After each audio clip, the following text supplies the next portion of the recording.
में वेन्स की इन्वॉल्वमेंट हो तो इसको फिर हम इन्फ्लेमेशन ऑफ द वेन्स कहते हैं, जिसको प्लेबाइटिस नाम कहते हैं। सही है। एज अ रिजल्ट क्या हो जाएगा, वो वेन्स जो होते हैं हमारे साथ मेनिंजेस में जो वेन्स होते हैं वो अक्लूड हो जाएंगे। जब अक्लूड हो जाएंगे वो आगे क्या हेमरेजेस काज करेंगे, ब्लीडिंग काज करेंगे, और ब्लीडिंग के साथ साथ क्या हो सकता है, infarction of the brain tissue हो सकते हैं।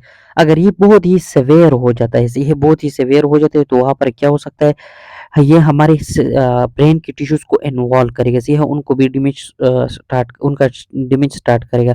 फिर इसको हम क्या कहते हैं, फोकल सेरेब्राइटिस कहते हैं। और फोकल सेरेब्राइटिस क्या करेगा, ये हमारे ब्रेन में एब्सेसिस प्रोड्यूस करेगा, सही है। अगर फिर ये एब्सेस कहाँ पर चले जाए, हमारे ब्रेन के वेंट्रिकल्स में चले जाए, मोस्टली लेटरल वेंट्रिकल्स में, तो फिर इसको हम क्या कहते हैं, वेंट्रिकुलाइटिस कहते हैं। अब आ जाते हैं एसेप्टिक मेनिंजाइटिस, सही है। तो एसेप्टिक मेनिंजाइटिस में सबसे पहले बात ये है कि इसमें काजिंग एजेंट क्या होगा, वो हमारे पास वायरस ही होगा।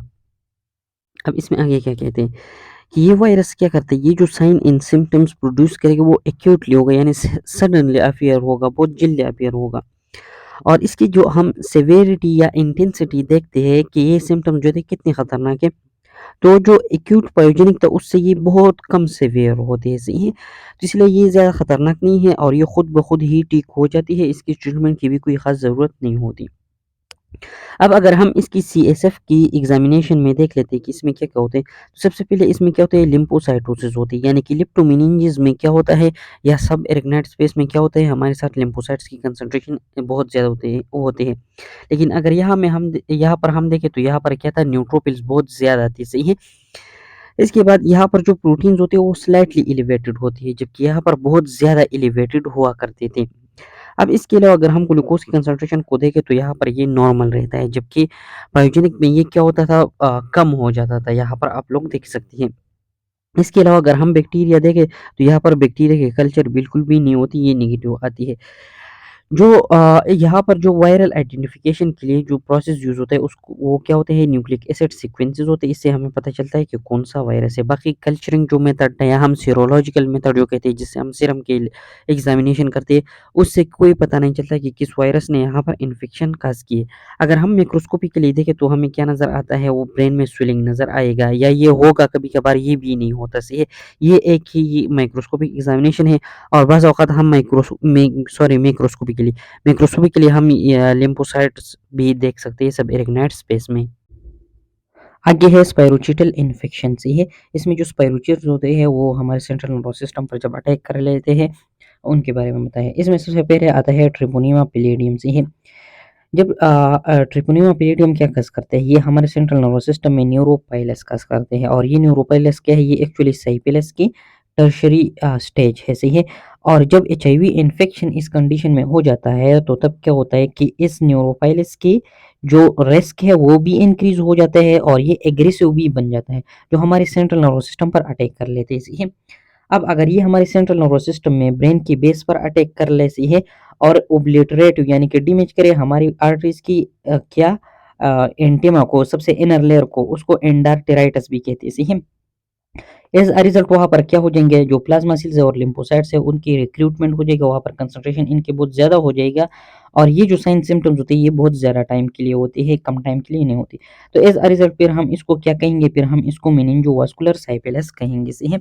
इसके बाद आते हैं पैरेटिक न्यूरोपाइलस। इसमें क्या होता है कि जो स्पाइरोचिट्स होते हैं वो हमारे ब्रेन के पैरेन्काइमा को अटैक कर लेते हैं, सही है। ये जो इनर साइड पर पैरेन्काइमा होते हैं इनको अटैक कर लेते हैं, जो सेंटर में होते हैं। यहाँ पर क्या करता था, एंडोकार्डाइटिस और बेस ऑफ द ब्रेन, सही है। अब यहाँ पर क्या कहते हैं आगे कि एज़ अ रिज़ल्ट क्या हो जाता है, हमारे न्यूरोनल लॉस हो जाती है, न्यूरॉन्स डैमेज हो जाती है, और जो माइक्रोग्लियस होते हैं उनकी बहुत ज़्यादा प्रोलिफरेशन स्टार्ट हो जाती है, सही है।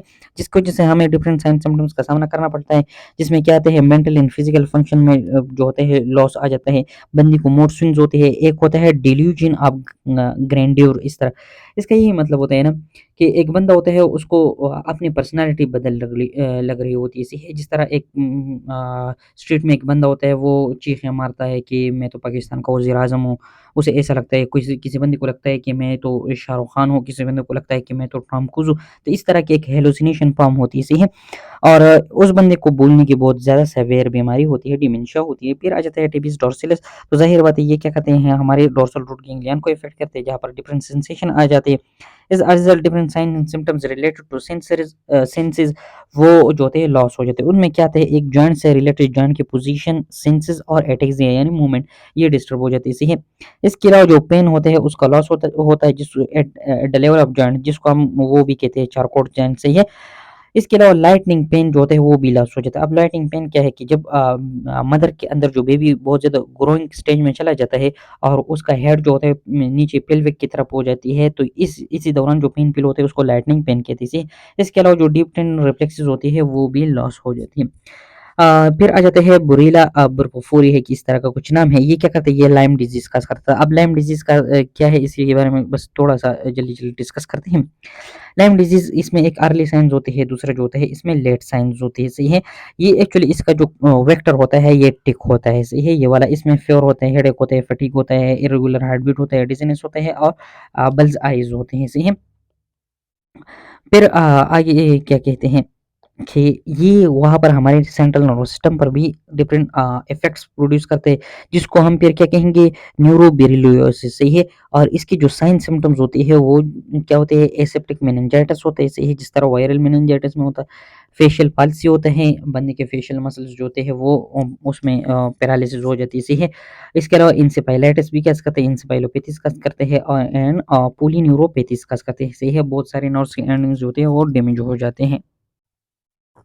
फंगल इन्फेक्शन, जितनी भी फंजाई की स्पीशीज़ है जो हमारे सेंट्रल नर्वस सिस्टम पर एक्ट करती है और मेनिंजाइटिस खास करते हैं, वो एक्चुअली क्रोनिक मेनिंजाइटिस खास कर देते हैं, सही है।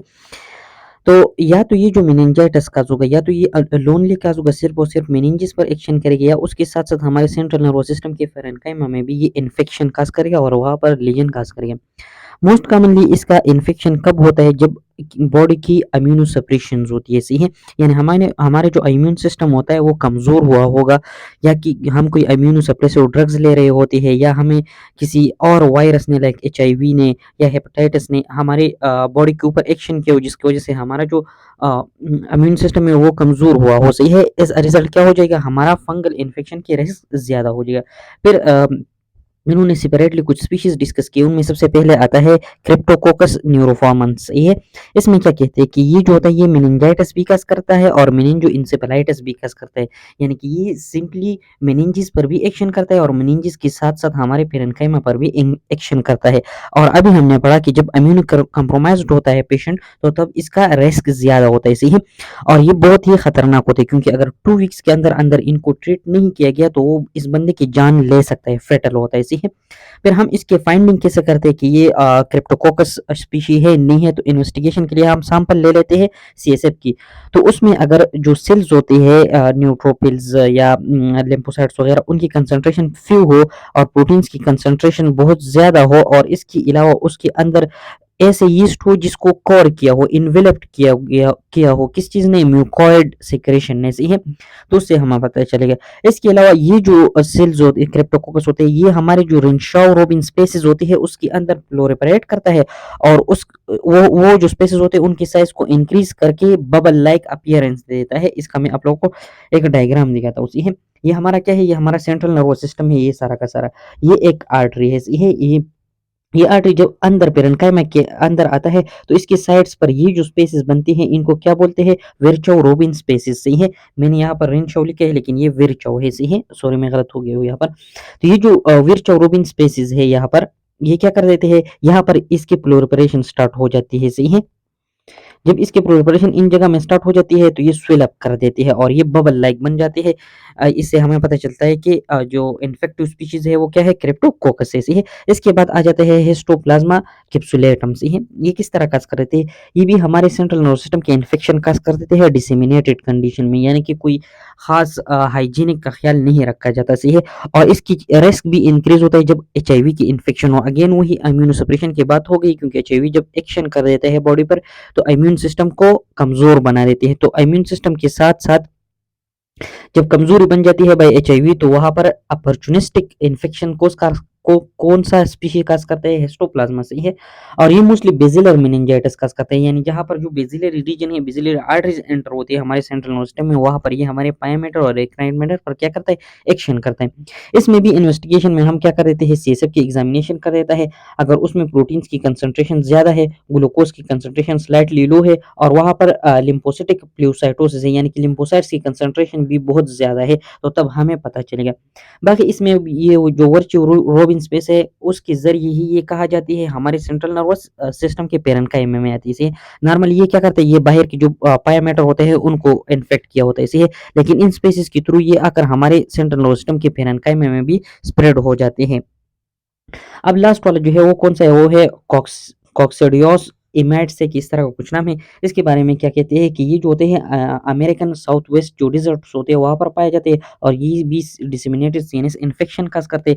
इसकी भी अगर डायग्नोस्टिक इन्वेस्टिगेशन हम करते हैं तो सीएसएफ का सैंपल ले लेते हैं और उसमें हम स्पेसिफिक एंटीबॉडी देखते हैं जो कि इस कॉक्सिडियोट्स के खिलाफ बनती है, सही है। अगर हम डेथ रेट को देखें तो इसके जो इस वाला इन्फेक्शन है उसके साथ डेथ का रेट बहुत ज़्यादा है, सही है, यानी कि ये भी बहुत ज़्यादा फ़ेटल है। अल्लाह हाफ़िज़।